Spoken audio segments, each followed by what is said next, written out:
जन्म के बाद मृत्यु और मृत्यु के बाद जन्म, यह चक्र तो चलता ही रहता है। मृत्यु एक कटु सत्य है, इसे कोई नहीं ठुकरा सकता है। जो भी इस संसार में आया है उसे एक न एक दिन जाना ही है। जिसने जन्म लिया है उसे एक न एक दिन मृत्यु में समा जाना है। लेकिन आपने और मैंने कभी सोचा है कि हर इंसान की मृत्यु होना अनिवार्य है? सोचा तो होगा। चलिए आज हम आपको इस सवाल का जवाब देते हैं इस वीडियो के माध्यम से कि कैसे हुआ मृत्यु का जन्म। ये तो आप जानते हैं कि परमपिता ब्रह्मा जी इस पृथ्वी के रचनाकार हैं। उन्होंने इसकी रचना की थी। ब्रह्मा जी ने इसकी सृष्टि की रचना के कई करोड़ों साल बाद ये देखा कि पृथ्वी पर जीवन का बोझ बढ़ता चला जा रहा है। अगर इसे नहीं रोका गया तो पृथ्वी समुद्र तल में डूब जाएगी। तब ब्रह्मा जी पृथ्वी पर आकर बाहर का संतुलन बनाने के विषय में सोचने लगे। बहुत अधिक सोचने के बाद ब्रह्मा विष्णु जब कोई उपाय नहीं सूझा तो उन्हें बेहद क्रोध आया, जिसके कारण एक अग्नि प्रकट हुई और ब्रह्मा जी ने उस अग्नि का समस्त संसार को जलाने का आदेश दिया।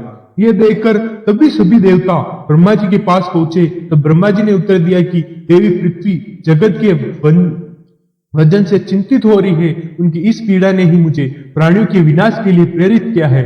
यह विनाश देखकर भगवान शिव ने ब्रह्मा जी से प्रार्थना की और उन्हें कहा कि आप इस प्रकार पृथ्वी का विनाश नहीं कर सकते, आप कोई दूसरा उपाय सोचिए। भगवान शिव के इस प्रार्थना को सुनकर ब्रह्मा जी ने अपनी उस क्रोधाग्नि को पुनः अपने शरीर में समेट लिया। अग्नि अपने शरीर में वापस समेटते समय ब्रह्मा जी की इंद्रियों से काले, लाल और पीले 3 रंगों की एक स्त्री उत्पन्न हुई।